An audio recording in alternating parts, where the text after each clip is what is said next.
Baik, terima kasih Bapak penanggung jawab. Selamat malam, salam. Shalom. Baik rekan majelis, hostel dan keluarga dari Bapak Penatua Ida yang mendapatkan PA pada malam hari ini. Mari kita masuk di dalam PA dan memulainya saja kita bersama memuji Tuhan dari Kidung Jemaat nomor 33. Kidung Jemaat nomor 33, bait pertama, suaramu ku dengar, dan kata-kata selanjutnya. Suaramu ku dengar memanggil diriku supaya ku di Golgota dibasuh darahmu. Aku datanglah Tuhan padamu, dalam darahmu kudus sucikan diriku.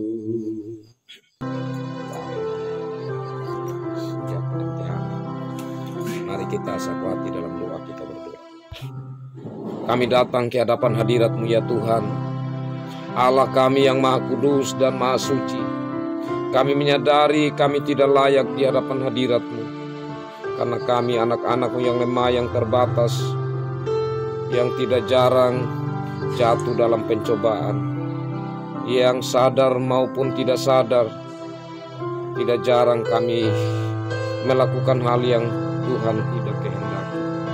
Karena itu dalam kesempatan yang Tuhan berikan, kami ber-PA bersama Majelis Jemaat Koster, bersama dengan keluarga majelis di rumah tangga ini. Kami datang ke hadapan hadirat-Mu ya Tuhan. Kami memohon ampun atas setiap kesalahan yang kami lakukan, sehingga kami layak di hadapan hadirat-Mu, layak beribadah kepadamu, layak memuji memuliakan nama-Mu, dan mendengarkan firman-Mu. Ya Allah Bapa di sorga, di saat sebentar kami mendengar merenungkan firman-Mu, kami mohon Roh Kudus Tuhan melingkupi kami semua. Baik hamba-Mu yang Tuhan berikan kesempatan untuk memandu jalannya PA ini, Roh Kudus Tuhan berkarya, dan biarlah Tuhan sendiri yang berbicara dalam Roh Kudus lewat hamba-Mu ini. Dan kami semua dengan karya Roh Kudus kami memahami firman-Mu, dan kami menerimanya, serta Tuhan kami mohon Roh Kudus-Mu memampukan kami untuk melakukan maksud firman dalam hidup kami, dalam pelayanan kami. Ini doa kami ya Tuhan, mari berfirmanlah dalam Yesus Kristus firman yang hidup, kami berdoa. Amin.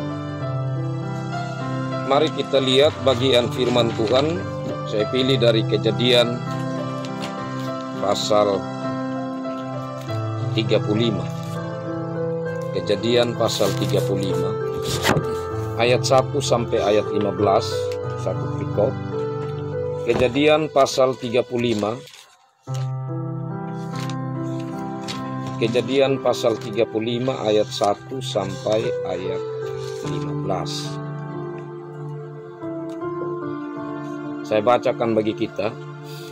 Yakub di Betel untuk kedua kalinya.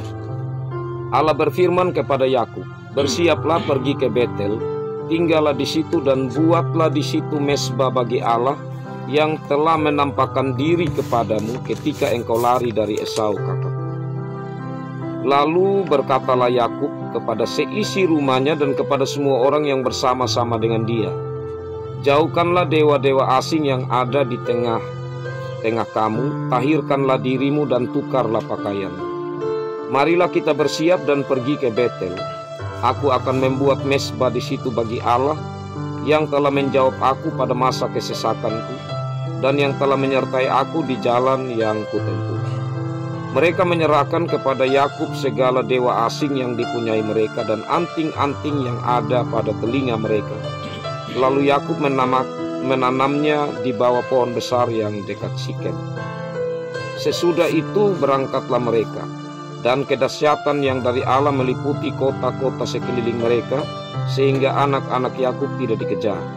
Lalu sampailah Yakub ke Luz di tanah Kanaan, yaitu Betel, ia dan semua orang bersama-sama yang bersama-sama dengan dia. Didirikannya mesbah di situ dan dinamainyalah tempat itu El Betel, karena Allah telah menyatakan diri kepadanya di situ ketika ia lari terhadap kakaknya. Ketika Deborah, inang pengasuh Ribka, mati, dikuburkanlah ia di sebelah hilir Betel, di bawah pohon besar yang dinamai orang pohon besar penangisan.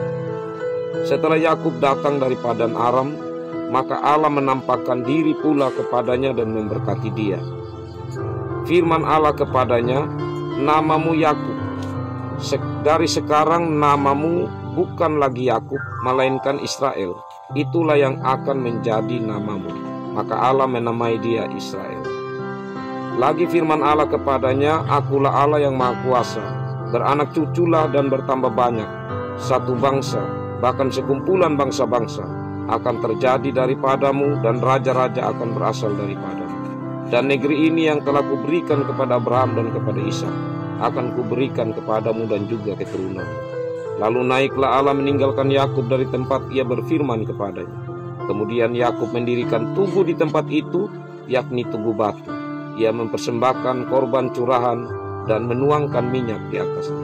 Yakub menamai tempat di mana Allah telah berfirman kepadanya Betel. Demikian kekasih-kekasih Tuhan, bagian sabda Tuhan ini bagi kita. Berbahagialah kita yang selalu rindu membaca, merenungkan, menerima firman Tuhan serta melakukan dalam hidup sehari-hari. Salam, kekasih-kekasih Tuhan.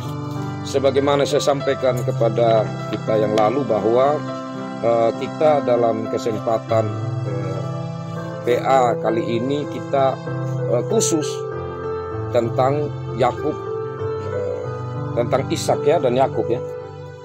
Kalau ingat yang kemarin kan tentang Abraham tuh. Nah, saya bilang nanti kita masuk PA berikut kita khusus tentang Ishak sampai Yakub. Nah, karena itu mari kita lihat di bagian kertas yang saya bagikan kepada kita.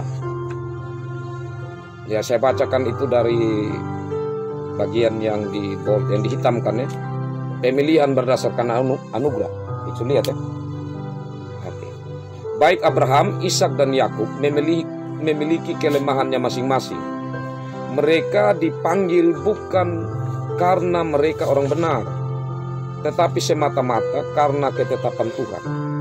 Lewat mereka kita belajar tentang iman yang pasang surut dalam perjalanan orang percaya. Tetapi Tuhan terus arahkan untuk berjalan dalam rencananya. Ya, dari ini mengingatkan kita bahwa kalau kita renungkan siapa diri kita, kenapa Tuhan memanggil dan memakai kita menjadi majelis, maka kita pikir kita punya keterbatasan masing-masing. Bukan karena kita paling benar dari yang lainnya. Tetapi tentu di saat Tuhan telah memanggil kita kekasih-kekasih Tuhan, kita dipanggil untuk menjadi teladan. Dalam hal ini lewat panggilan itu kita belajar untuk terus menjadi teladan dengan kita ya berlaku setia, taat kepada Tuhan, terus belajar firman Tuhan. Dengannya ada peningkatan yang kita rasakan setelah kita menjadi bagian khusus dalam kemajelisan yang ditetapkan oleh Tuhan bagi kita. Yang berikut tentang bagian kedua, perjanjian Allah dengan Abraham, Ishak dan Yakub. Nah, kita lihat di dalam bagian itu Allah mengikat perjanjian dengan Abraham dan keturunannya, dalam hal ini khususnya Ishak dan Yakub. Saya tidak baca lagi tentang Abraham, kita lihat semua tentang Abraham itu ya. Tapi saya lanjut di Ishak.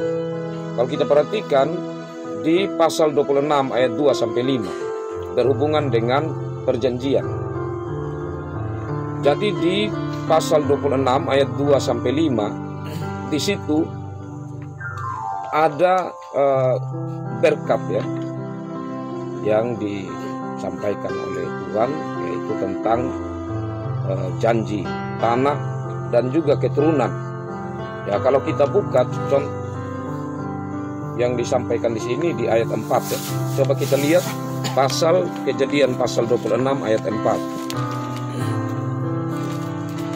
Kejadian pasal 26 ayat 4. Di situ dikatakan, aku akan membuat banyak keturunanmu seperti bintang di langit. Aku akan memberikan kepada keturunanmu seluruh negeri ini, dan oleh keturunanmu. Ingat khotbah yang saya khotbahkan kemarin, bukan keturunan-keturunan ya.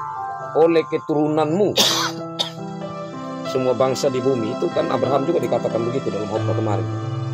Nah, jadi ini di Ishak lagi.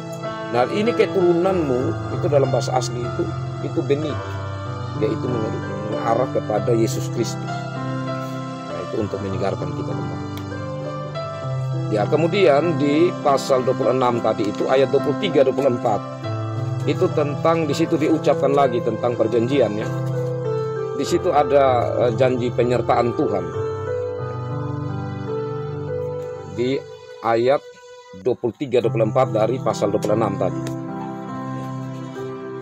Lalu pada malam itu Tuhan menampakkan diri kepadanya serta berfirman, akulah Allah ayahmu Abraham, janganlah takut sebab aku menyertai engkau. Kemudian ada juga di situ tentang berkat ya.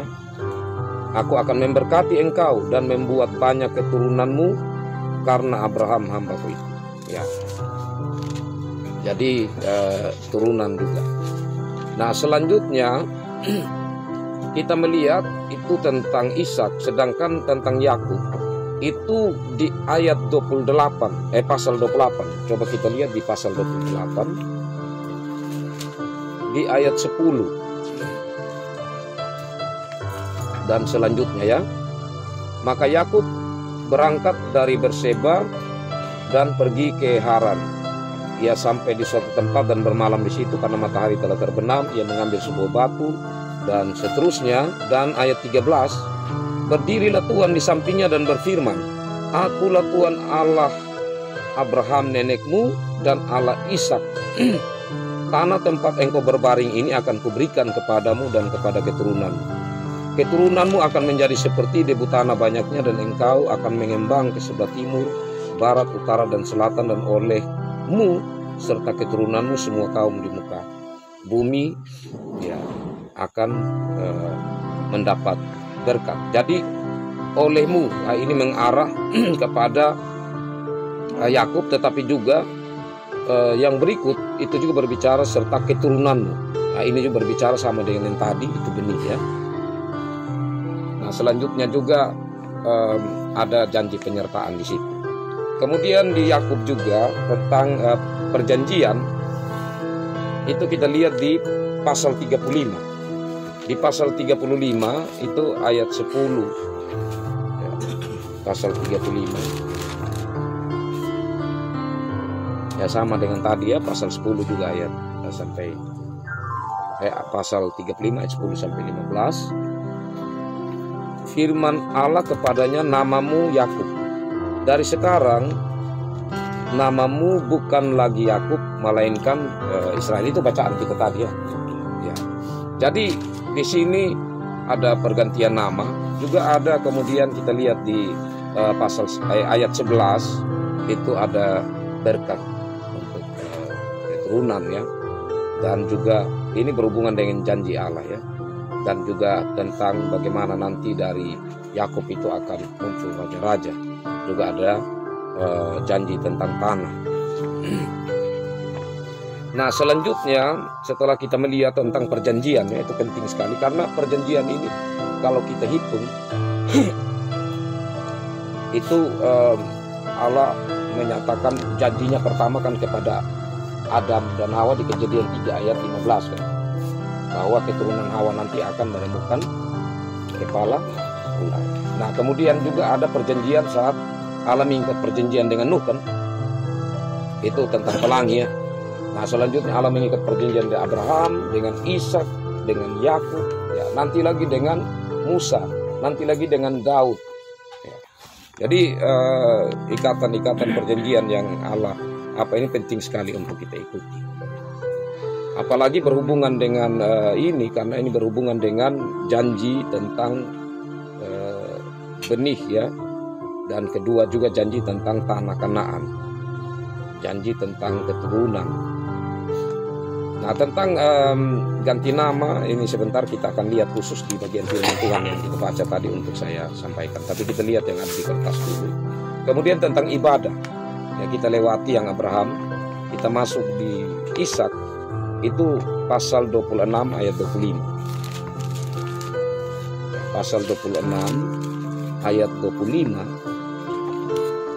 Sesudah itu Ishak mendirikan mezbah di situ dan memanggil nama Tuhan. Ya, jadi ini tema ibadahnya memanggil nama Tuhan. Jadi dalam ibadah itu kalau tidak ada kebersamaan atau dalam liturgi atau dalam ibadah itu tidak memanggil nama Tuhan, ya itu bukan ibadah. Jadi ibadah hal yang mendasar dari sebuah ibadah di situ adalah memanggil nama Tuhan. Itu tema penting. Karena kalau kita lihat bagian atas itu di Abraham pasal 12 atau ayat bagian kedua itu setelah 12 ayat 7, pasal 12 ayat 8 di atasnya yang Ishak itu yang paling pertama di Abraham itu, di situ kan kalau kita lihat di keterangannya itu sama juga dengan di Ishak tadi, memanggil nama Tuhan. Itu tema penting. Ya, sama dengan kalau kita ikuti di keturunan Adam itu atau keturunan Set, ya khususnya di keturunan Set itu sampai di Enos, ya mulai pada zaman Enos itu orang mulai memanggil nama Tuhan. Nah, baik kekasih-kekasih Tuhan, kita lanjutkan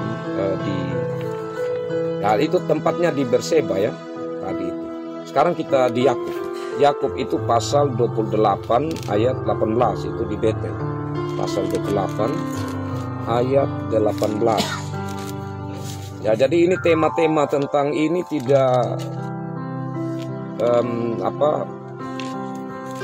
tidak mungkin tidak ada mezbah, pasti ada mezbah di situ. 28 ayat 18. Esokan harinya pagi-pagi Yakub mengambil batu yang dipakai nes kepala dan mendirikan itu menjadi tugu dan menuang minyak ke atasnya. Jadi ini berhubungan dengan berhubungan dengan pasal yang tadi juga.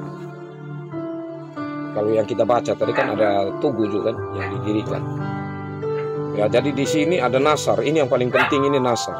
Jadi kalau kita lihat di 18 tadi kita lanjutkan ya. Itu ada nasar ya yang disampaikan oleh Yakub di situ. Ayat 22, dan batu yang kudirikan sebagai tugu ini akan menjadi rumah Allah.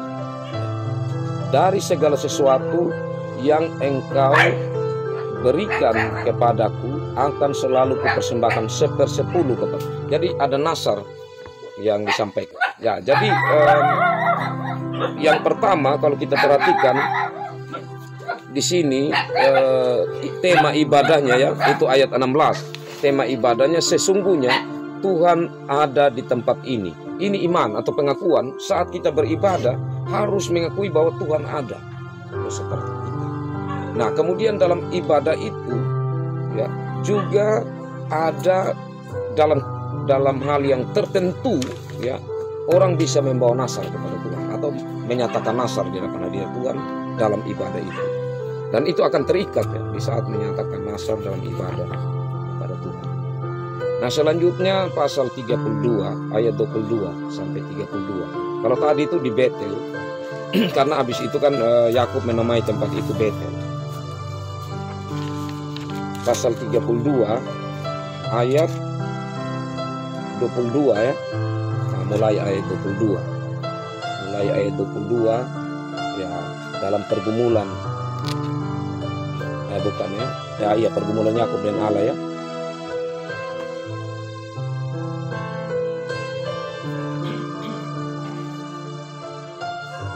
Nah, itu ayat 28 ya. Lalu kata orang itu, namamu tidak akan disebutkan lagi Yakub, tetapi Israel. Ya, jadi ini nama ini ada sekitar 3 kali berulang tentang nama yang Allah berikan nama baru kepada Yakub ini. Ya, kemudian Yakub diberkati ya, ayat 29 bagian akhir itu. Nah, Yakub 30, Yakub menamai tempat itu Nil, sebab katanya, aku telah melihat Allah berhadapan muka, tetapi nyawaku tertolong. Nah, ini satu tema, yaitu memandang wajah Allah. Itu hal yang penting sekali. Artinya mencari hadirat Allah, mencari terus wajah Allah. Itu satu tema ibadah yang sangat penting. Nah, nyawaku tertolong ini menunjukkan bahwa manusia itu yang berdosa kalau lihat Allah secara langsung pasti mati, tidak bisa untuk hidup. Nah, tetapi di sini ada rasa syukur yang besar bagi Yakub karena dia katakan, saya berhadapan muka dengan Tuhan, tetapi nyawa saya tertolong. Tapi tentunya di sini kekasih Tuhan, yang dimaksudkan di sini Yesus Kristus sebenarnya. Jadi Allah yang menampakkan diri, kita bisa bandingkan itu saat Allah yang menampakkan diri kepada Abraham saat Allah dalam arti Yesus Kristus ini, ya Kristus ini akan pergi dengan dua malaikat itu ke Sodom dan Gomora, tetapi kemudian dua orang saja yang pergi, dan saat itu Abraham berbicara dengan Allah yang adalah Yesus Kristus itu untuk menawar tentang Sodom dan Gomora. Ya, jadi di sini kalau kita ingat cerita itu tentang Abraham bertemu dengan Yesus Kristus itu, ya dalam artian Yesus yang Allah dalam Yesus Kristus yang ada sebelum perjanjian baru ya, menampakkan diri. Itu kan Abraham tidak apa-apa. Ya, jadi di sini cara Allah menampakkan diri dengan cara yang menyembunyikan kemuliaannya, yang membuat tentunya Yakub tidak sampai mati. Nah, selanjutnya dari itu kita melihat pasal 33, yaitu tempatnya di Sikem. Pasal 33 ayat 20. Pasal 33 ayat 20, ia mendirikan mezbah di situ dan dinamainya tempat itu Allah Israel ialah Allah. Jadi ini pengakuan, ya, dia meyakini bahwa sungguh Allah yang dipercaya ini itu sudah Allah yang benar. Jadi ini satu tema ibadah tentang pengakuan akan Allah yang sungguh, yang kita percaya itu dia sudah, tidak ada Allah lain. Jadi itu hal yang penting sekali dalam tema ibadah.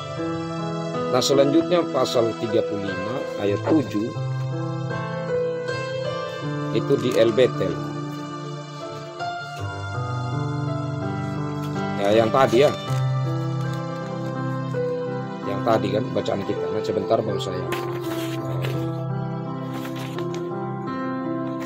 Nah, kemudian kita balik di sebelah tentang penipuan. Kalau Abraham itu ya kita sudah ikuti yang lalu. Sekarang kalau Ishak, ya kalau Abraham itu 2 kali ya. Kalau Ishak ini 1 kali saja. Yaitu saat di pasal 26 ayat 1 sampai 17, ya, di mana waktu sampai di Gerar ya. Nah, itu Raja Abimelek yang menjadi raja orang Filistin di sana di daerah Gerar itu, dan Ishak, ya, dia mengatakan kepada Ribka istrinya, karena Ribka itu cantik, elok parasnya, jadi dikatakan supaya nanti kalau orang tanya, ya, engkau siapa, bilang aja saudara. Itu di pasal 26 ayat 7.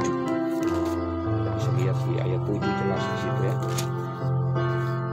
Pasal 26 ayat 7 bahwa 26 ya, ayat 7. Ketika orang-orang di tempat itu bertanya tentang istrinya, berkatalah ia, dia saudaraku, sebab ia takut mengatakan ia istriku, karena pikirnya jangan-jangan aku dibunuh. Ya, jadi oleh penduduk tempat itu karena Ribka, sebab elok parasnya.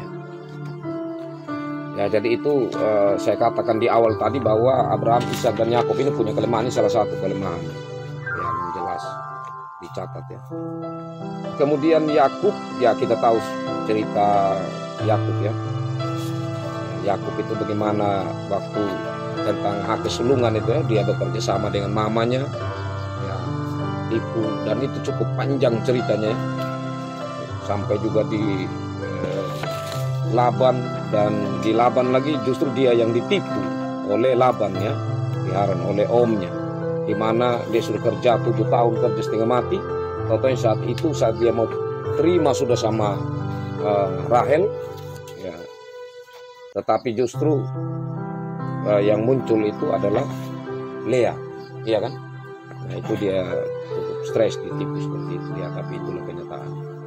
Itu kita bisa lihat di tentang langgar dari tentang mata air itu di bagian bawah tentang hak kesulungan ya. Itu dirubah identitas. Jadi dia pakai kalau istilah apa begitu macam HP ya, contohnya ini dia merek Samsung ya. Tapi dia punya isi di dalam Oppo contohnya begitu. Jadi dari luar wih ini Samsung, padahal di dalam bukan. Jadi dia ganti tubuhnya dengan pakaian Ishak yang berbulu, padahal sebenarnya dalam dirinya itu Yakub. Nah, jadi itu kita ingat cerita itu, saya yakin. Nah jadi ini bagian dari penipuan. Dan sebelumnya juga tentang hak kesulungan itu telah dijual oleh Esau ya, saat dia lapar pulang, itu di Kejadian 25 ayat 29. Iya. Luar biasa. Jadi cerita itu menggambarkan bahwa Esau ini memandang rendah hak kesulungan. Ya padahal kalau berbicara hak kesulungan itu bagi bangsa Israel itu dia apa terlalu tinggi begitu ya, terlalu penting begitu ya sebenarnya, tapi dianggap remeh. Nah kemudian kita lihat ya tentang mata air ya. Mata air di situ ada nama sumur dan artinya. Jadi kalau di Kejadian pasal 16 yang sebelumnya itu Lahiroi yang itu berada di antara Kades dan Beret. Ya, itu cerita kalau ingat itu tentang Hagar yang kemudian ada sumur yang namanya Esek. Nah, ini sumur yang ada di Lembah Gerar yang saat Ishak ya, saat Ishak ada di situ dan menggali sumur itu, saya sudah pernah khotbahkan itu tentang Esek, Sitna, nama-nama sumur itu saya pernah khotbahkan kali ini. Jadi saya bilang begini, tidak mungkin orang kasih nama gereja itu dengan nama Esek, Sitna, yang orang namakan Rehobot ya, itu kalau ingat saya khotbah. Jadi macam Rehobot Tuhan memberi kemenangan, Seba dia menjadi nama kota Seba. Nah kita lihat sekarang nama anak-anak Yakub. Nah tentang nama anak-anak Yakub ini itu nama anak, nama ibu, dan ungkapan saat lahir. Ini penting sekali sehingga saya catat ini. Lea itu punya anak 4. Yang pertama kali ya waktu lahir itu Ruben, Simeon, Lewi, Yehuda. Ya kemudian karena Lea sudah tidak melahirkan lagi, jadi dia akhirnya kemudian Rahel ya dia ambil kesempatan untuk mendekati Yakub dan kemudian dia protes. Jadi Rahel protes sama Yakub, kenapa saya belum ada anak, kasih saya anak. Ya Yakub bilang saya bukan Tuhan. Ya kalau begitu sudah, saya kasih Bilha supaya saya ada anak. Jadi kasih budaknya. Dan Bilha melahirkan 2 anak yaitu Dan dan Naftali. Nah setelah itu Lea panas lagi. Lea bilang ya sudah kalau begitu saya juga kasih punya budak. Jadi Lea kasih Silpa sama Yakub, maka lahirlah Gad dan Aser. Kemudian masalah buah Dodaim itu Kejadian 30 ayat 14 sampai 17, dan kemudian Lea masih melahirkan lagi 3 anak ya, Isakar, Sebulon, dan juga ada kemudian Dina. Nah setelah itu Lea tidak melahirkan lagi dan Tuhan mengingat akan Rahel. Tuhan membuka kandungan Rahel dan lahir kemudian melahirkan Yusuf, dan terakhir melahirkan Benyamin yang dia namakan itu Ben-Oni. Ya. Tapi itu jauh setelah itu, karena dalam perjalanan jauh setelah itu, yaitu kita lihat yang tadi semua di pasal 30 kan. 30 ya. Tapi yang terakhir di pasal 35 itu harus dalam perjalanan mereka menuju ke sampai di Bethlehem ya. Sampai di situ Rahel mati saat melahirkan Benyamin ya, dan dia dikuburkan di sana. Nah, yang menariknya di sini ungkapan-ungkapan itu, Bapak. Jadi Ruben itu waktu dia lahir itu Lea bilang begini, oh Tuhan perhatikan sengsara. Jadi apa maksudnya? Sebenarnya dia tuh tidak senang sama saudaranya Rahel, karena Yakub cinta sekali sama Rahel dan tidak perhatian sama dia, tidak mencintai dia sejak awal memang. Jadi dia punya ungkapan ini seperti juga kasih panas sama Rahel. Jadi saat dia bilang, oh saya kasih nama Ruben, lah pasti Rahel ini panas dengar kan. Wih, dia kasih nama, Tuhan perhatikan demi sengsara. Nah, bukan hanya di situ. Waktu Simeon lahir lagi, dia bilang, oh Tuhan mendengar permohonan. Ya, jadi dia terus meningkat. Waktu lahir Lewi, dia bilang, ini Tuhan kasih Lewi untuk saya punya hubungan dengan Yakub ini tambah erat. Ya.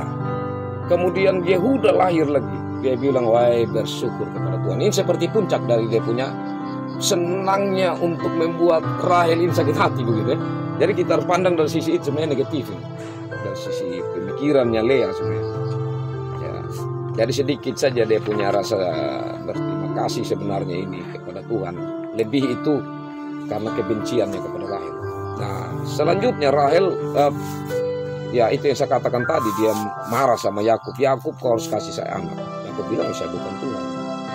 Nah, kalau begitu sudah yang saya kasih Bilha. Akhirnya saat Bilha melahirkan anak, dan kemudian Rahel menamainya Dan, yang artinya keadilan. Bayangkan sampai Rahel juga nama, oh Tuhan adil gitu. Nah, di sini kasih panas lagi sama Lea. Nah, kemudian lahir lagi Naftali.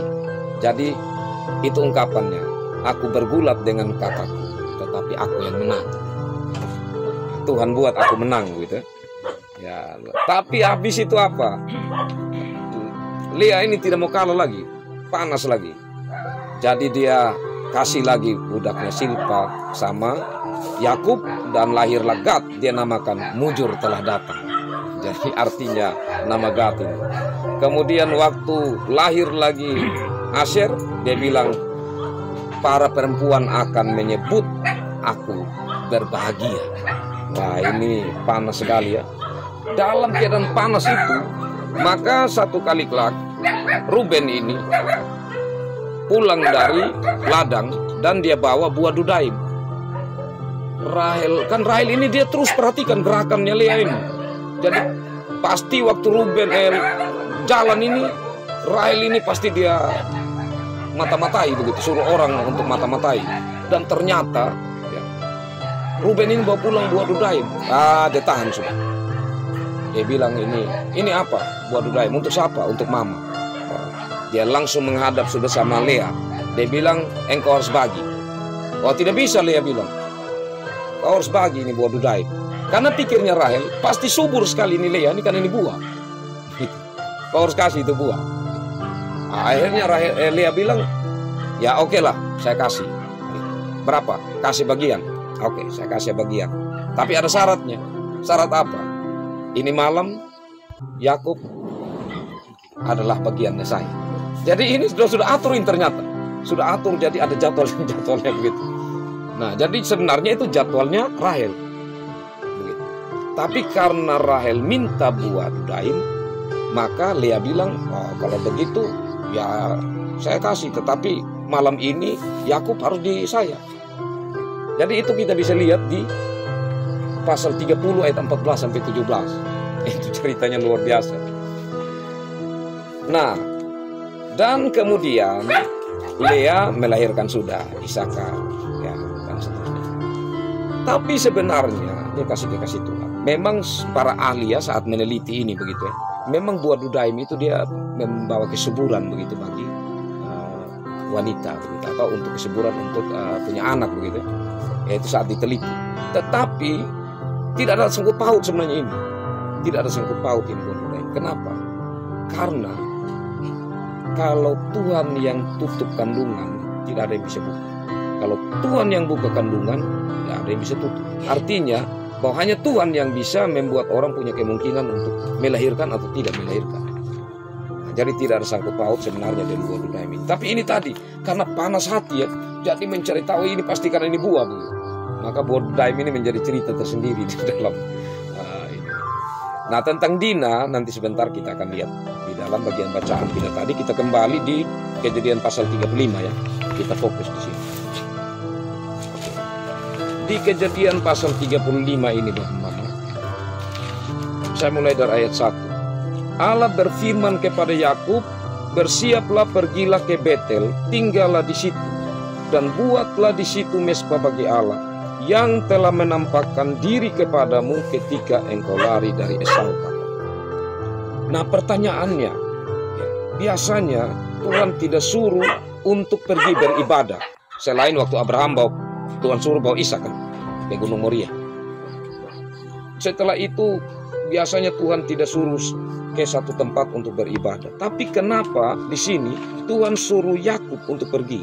Karena begini, di tempat yaitu di Betel, itu di Kejadian pasal 28 yang saya katakan tadi, di mimpi Yakub di Betel itu yang dia bertemu Tuhan.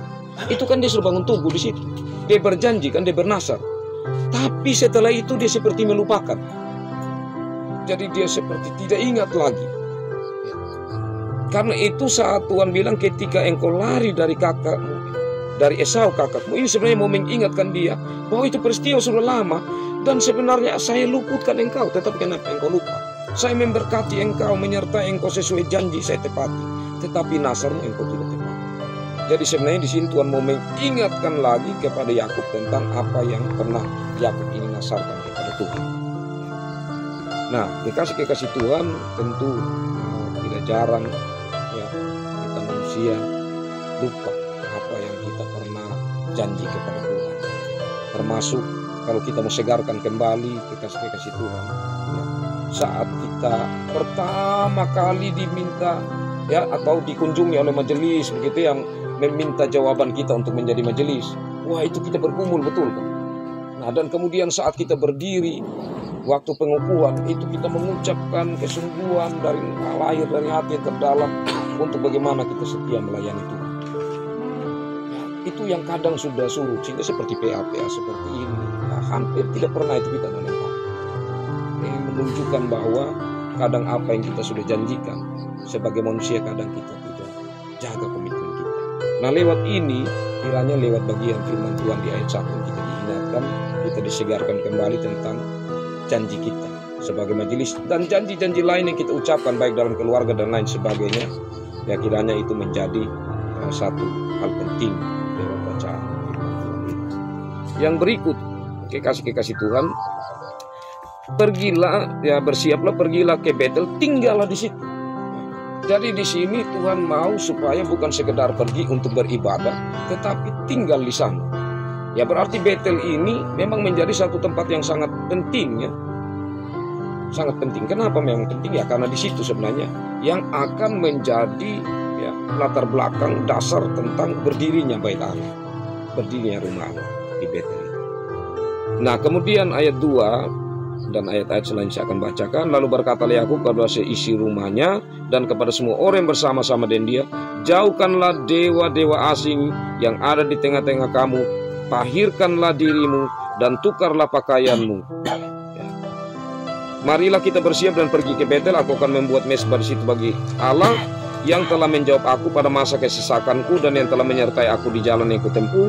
Mereka menyerahkan kepada Yakub segala dewa asing yang dipunyai mereka dan anting-anting yang ada pada telinga mereka, lalu Yakub menanamnya di bawah pohon besar yang dekat Sikem. Nah, pertanyaannya, dari mana ini dewa-dewa ini ya mereka dapat?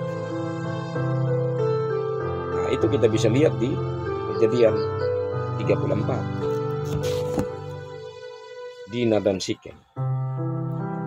Jadi saat Sikem ini ya, dia memperkosa ya, ayat 2 ya, ketika itu terlihatlah ia oleh Sikem, Dina maksudnya dilihat oleh Sikem anak Hemor orang Hewi raja negeri itu, lalu Dina itu dilarikannya dan diperkosa kan? Nah tapi kemudian apa yang terjadi? Nah anak-anak Yakub bersepakat ya, mereka sengaja bilang sama anak-anak sama Hemor ya, ayah Sikem itu, dan Sikem ya, karena waktu itu mereka datang untuk omong sama Yakub, bilang wahai sudah, karena sudah terlanjur begini, biar suruh kami ambil sama Dina. Dan kami punya wanita-wanita bebas juga untuk kalau kita mau kawin-mawin begitu. Nah kemudian anak-anak Yakub ini pulang, kebetulan dorang tidak ada waktu itu. Yakub menyampaikan ya, dorang bersepakat bagaimana caranya. Ya kita habisi saja begitu. Caranya bagaimana? Ya kita bersepakat dengan mereka supaya kalau bisa, kalau mereka setuju, mereka itu disunat begitu. Nah pas saat mereka itu sepakat, dan kemudian Hemor dan orang-orang yang ada di Sikem itu, kemudian yang laki-laki disunat, saat mereka sedang kesakitan ya, maka anak-anak menyerang ya, merampas harta milik mereka ya. Saya singkat ceritanya begitu, kita masih ingat, tapi saya ingin kita lihat itu di ayat 27 ya, ayat 27. Kemudian datanglah anak-anak Yakub merampasi orang-orang yang terbunuh itu, lalu menjara kota itu, karena adik mereka telah dicemari. Kambing dombanya dan lembu sapinya, keledainya, dan segala yang di dalam dan di luar kota itu dibawa mereka. Segala kekayaannya, semua anaknya dan perempuannya ditawan dan dijara. Dan ya, artinya penjarahan ini termasuk itu tadi, terafim ya, mereka punya berhala-berhala dibawa semua. Nah inilah yang di sini disuruh oleh Yakub supaya kamu buang semua. Bukan buang ya, maksudnya kumpulkan semua. Nah kemudian dikubur di satu pohon. Itu menurut para ahli, itu kemungkinan besar itu Abraham yang suruh orang tertentu untuk kubur di pohon itu, dan anak-anaknya semua yang tidak tahu, keluarga semua tidak tahu. Jadi orang yang dipercaya suruh bawa di tempat kubur supaya mereka tidak ingat untuk cari lagi. Kan ini barang-barang mahal juga, ada emas dan lain sebagainya. Jadi kubur betul di situ. Nah, kemudian dari itu tadi yang penting, kekasih Tuhan artinya begini. Ada tentang kumpul semua dan akan dikuburkan berhala-berhala itu. Berarti kalau mau datang beribadah kepada Tuhan, maka hal-hal yang berhubungan dengan berhala atau kita punya hati yang mendua tidak boleh dibawa ke sana.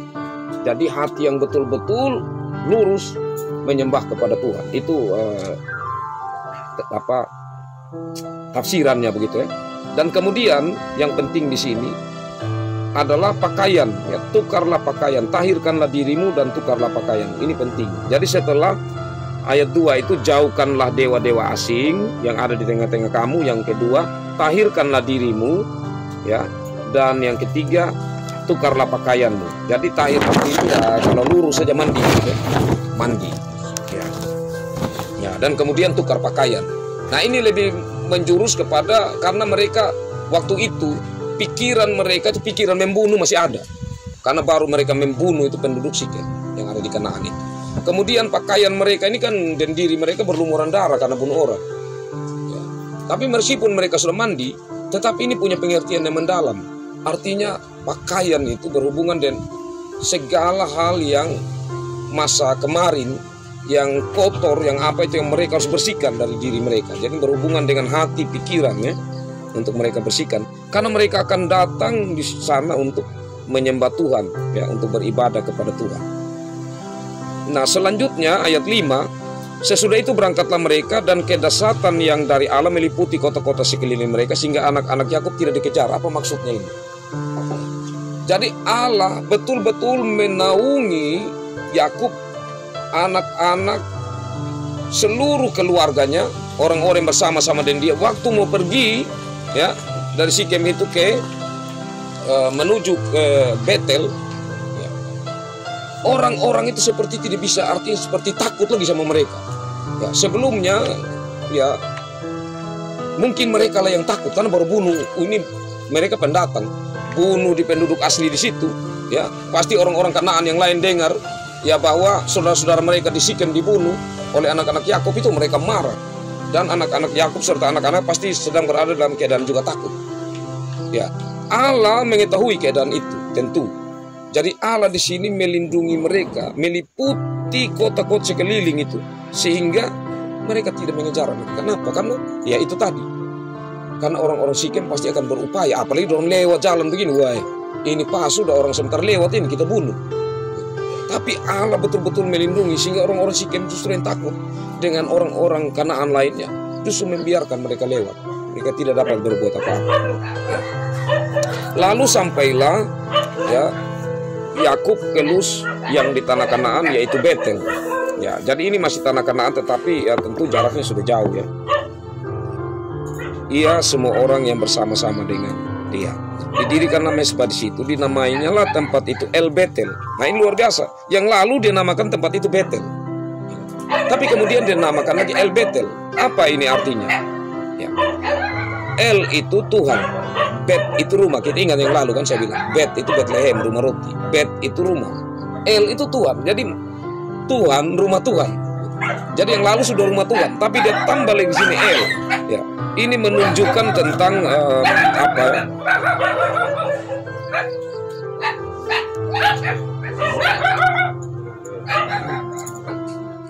Ini menunjukkan benar-benar keyakinan dari Yakub yang sungguh merasakan dan meyakini tentang Allah yang berfirman kepadanya dan memanggilnya untuk kembali ke situ. Ya, jadi Yakub betul-betul menyadari, dan saya katakan tadi kalau kita kembali sedikit di ayat 3, ya, bagian akhir yang telah menjawab aku pada masa kesesakanku dan yang menyertai aku di jalan yang kutempuh. Dia betul-betul merenungkan bahwa saat Tuhan memanggil dia dan menyuruh kembali ke Betel, itu benar-benar dia terpukul ya. Dia ingat bahwa Tuhan itu pernah melindungi dia, Tuhan menyertai dia, baik itu saat dikejar oleh Esau, dia lari dan sampai di Laban, bagaimana Tuhan menyertai dia di sana sampai dia dapat 2 istri, dan kemudian Tuhan melimpahi dia sampai 12 orang anak, tambah lagi 1 perempuan, Dina. Itu dia renungkan semua. Jadi ini satu perenungan yang dihadapi oleh Yakub sehingga dia menamai tempat itu kemudian El Betel. Nah, cerita selanjutnya kita lihat di situ ayat 8, ketika Deborah, inang pengasuh Ribka, mati. Ya ini ya seorang yang luar biasa ya, karena seorang perempuan itu istimewa kalau namanya disebut dan muncul di situ. Ya, jadi ini ada kesan tersendiri ya. Pasti mereka betul-betul sangat bersedih, bahkan sehingga dinamai orang tempat itu pohon besar penangisan. Jadi sedih sekali ya, karena kematian dari Deborah itu. Nah, sedangkan ini yang selanjutnya kita lihat kembali mengingatkan tentang nama Yakub ini ya, yang bukan lagi Yakub melainkan Israel ya, dan kemudian ada ucapan perjanjian lagi ya dari Allah ya, dan kembali disampaikan tentang ayat 14, Yakub mendirikan tugu di tempat itu, tugu batu. Ia mempersembahkan korban curahan dan menuangkan minyak di atasnya. Yakub menemai tempat di mana Tuhan berfirman kepadanya, Betel, ya, yang tadi dinamakan El Betel. Nah, kekasih Tuhan, dari ini ya kita bersama-sama dapat mengambil perenungan bahwa ya luar biasa pimpinan Tuhan bagi anak-anaknya yang Tuhan sudah panggil, Tuhan pilih. Ya, Tuhan tetap akan menggiring mereka untuk tetap mengingat Tuhan dan janjinya kepada mereka, dan untuk mengingat janji mereka kepada Tuhan. Jadi kiranya kita pun ya selalu melihat cara-cara Tuhan yang bekerja dalam hidup kita untuk menggiring kita ke arah mana Tuhan sedang membawa kita sebagai orang-orang yang telah dipanggil dan dipilihnya. Kita berjalan bersama-sama dengan Tuhan, dan kita percaya bahwa Tuhan akan menolong kita, akan memberkati kita. Itu yang pertama. Yang kedua, dari bagian firman Tuhan ini bahwa beribadah kepada Tuhan itu hal yang sangat penting.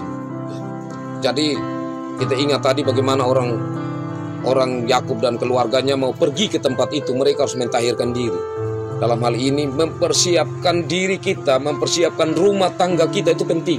Karena di sini dia menjadi kepala keluarga dan dia memperhatikan isi rumahnya, keluarganya yang mau datang kepada Tuhan. Jadi benar-benar itu hal yang penting.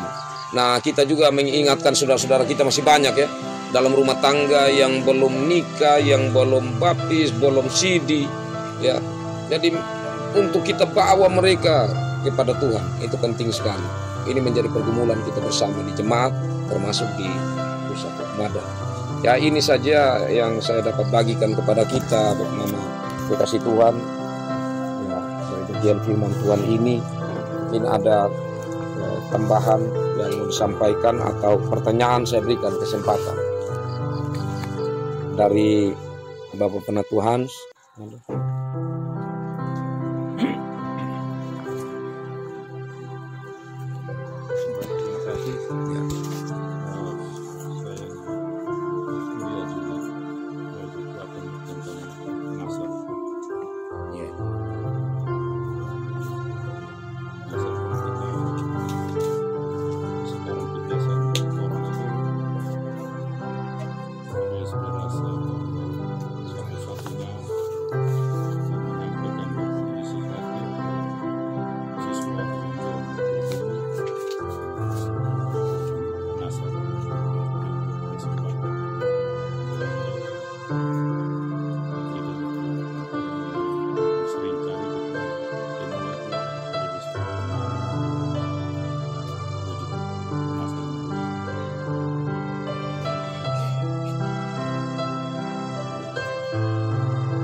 Jadi ya Nasar itu memang seperti yang Pak sampaikan. Ya, biasanya itu orang tidak mau menyampaikan kepada yang lain atau tidak mau untuk diumumkan dan lain sebagainya. Jadi itu antara dia dengan Tuhan.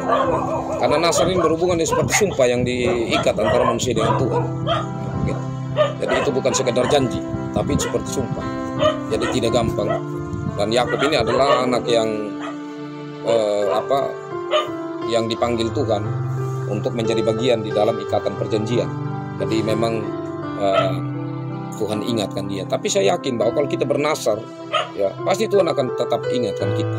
Karena itu hal yang tidak gampang karena berhubungan dengan sumpah. Ya. Tapi yang Pak sampaikan ini berhubungan dengan tidak perlu untuk disampaikan kepada orang lain. Ya benar.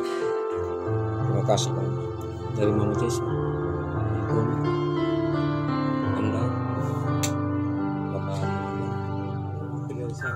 ya.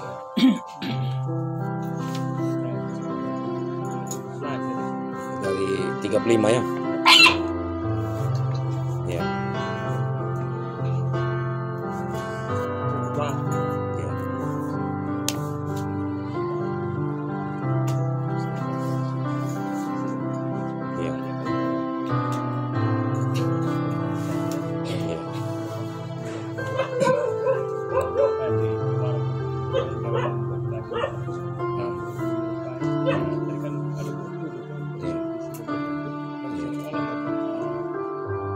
Desember ya tadi dibuat di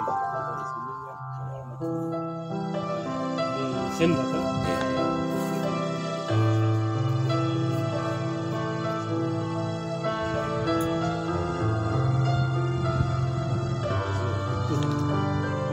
ya. Baik, terima kasih ya. Jadi biasanya kan mendirikan mesbah gitu ya, tapi ini tugu batu. Itu apa maksudnya? Nah, itu kalau kita ingat ceritanya yang di pasal 28 ya. Jadi sebenarnya 28 ya. Nah, ayat 18 itu kan. Nah, jadi itu batu itu alas kepala dan saat dia tidur gitu. Saat dia tidur dia mimpi. Nah, jadi dia punya bayangan ini batu ini terikat dengan kepalanya dengan mimpinya. Jadi menjadi satu kesatuan begitu. Oh, ini batu ini penting sekali begitu. Ya, artinya dia membuat saya meskipun dalam kesusahan, kesulitan, gitu, tapi saya dapat tertidur dan dapat bermimpi. Begitu. Berarti ini bukan tempat sembarang. Dan batu ini, ya, dia punya apa begitu? Punya cerita begitu. Dia punya cerita. Begitu. Jadi di saat saya mendirikan ini, saya akan ingat kalau saya kembali ke sini, ini batu dulu yang saya pakai tidur. Dan inilah yang saya. Jadi dia sebenarnya bukan batu itu yang sebenarnya terlalu istimewa, tetapi karena terikat saja dengan kejadian itu sehingga dia pakai itu untuk mengingatkan. Dan ini sebenarnya kalau kita nanti akan lihat di Imam, kalau saya tidak salah entah di mana. Tapi itu nanti ini punya cerita lanjutan tentang gambaran tugu ini, ya, batu ini, batu asli ini menjadi gambaran tentang pembangunan rumah Allah yang itu harus pakai bahan batu asli. Tidak boleh batu cetak, harus batu asli. Itu yang pertama. Yang kedua, nanti ada acara tuang minyak di bait Allah itu. Nanti kita akan sampai ke sana. Jadi ini dia mengarah ke yang lebih, kan saya bilang, yang lalu dari gambar yang samar-samar, nanti dia mengarah ke yang terang. Dan tempat inilah di Betel ini yang bait Allah itu akan dibangun, ya, dengan batu alam dan kemudian dengan pada saat peresmian bisa lupa. Nanti ada kita sampai di sana di mana dalam acara itu rumah ibadah itu diresmikan, dituangkan minyak di situ. Nah, jadi terima kasih Pak Mitra. Memang kalau kita kaitkan ya dengan sekarang begitu, contohnya saja ya, kalau kita kaitkan dengan batu, biasanya itu kan di kampung ada tugu, ada batu yang didirikan di situ, apa begitu ya. Ya, dan itu dia punya makna khusus. Ya, tapi ini dia maknanya tentu sangat berbeda dengan makna yang kita temui dalam budaya yang masih terikat dengan batu. Ya, begitu Bapak. Saya dari Bapak Ilfil.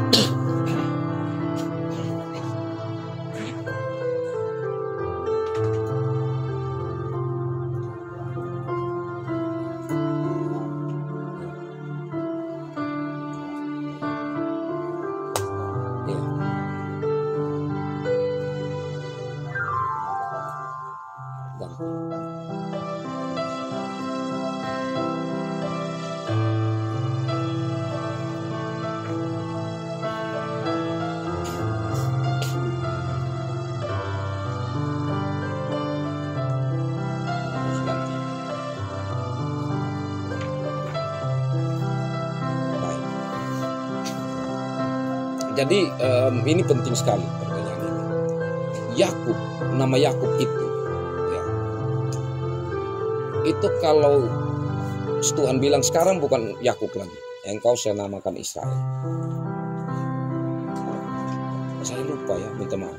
Tapi Israel itu kalau tidak salah Allah memerintah, Allah menyertai. Ada satu lagi, ada tiga ya, tentang arti nama Israel.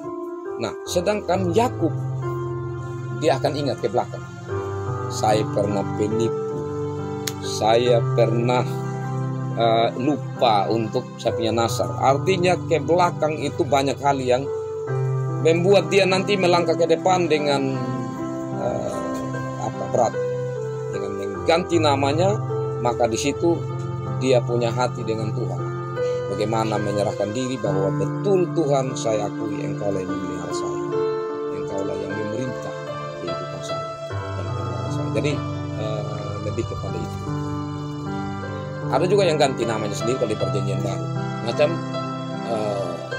Saulus ya. Saulus itu nama yang luar biasa, tapi dia ganti nama Paulus. Paulus itu namanya orang kecil. Setelah itu dia merasa hidup, tidak ada arti apa-apa. Saya orang kecil saja. Nah, jadi penting sekali. Ada yang dia mau ganti nama karena peristiwa penting tertentu untuk merubah pola hidupnya. Tapi ini Allah sendiri yang mengganti nama itu. Baik, terima kasih Bapak. Dari yang Bapak masih ada lagi Bapak? Pas. Oke, demikian PA ini Bapak kasih Tuhan. Terima kasih kita berbagi berkat bersama. Tuhan memberkati firman-Nya bagi kita dan memberkati kita semua. Amin. Mari kita sambut firman Tuhan. Kita menyanyi bersama dari Kidung Jemaat 413. Kita nyanyikan ayat 1. 413. Tuhan pimpin anakmu agar tidak tersesat, dan kata-kata selanjutnya. Tuhan pimpin anakmu agar tidak tersesat, akan jauhlah seteru bila kau tetap dekat. Tuhan pimpin arus hidup menderas, agar jangan ku sesat, pegang tanganku erat. Kita akan masuk dalam doa syukur syafaat dari Bapak Penatua David Aida. Ada pokok doa.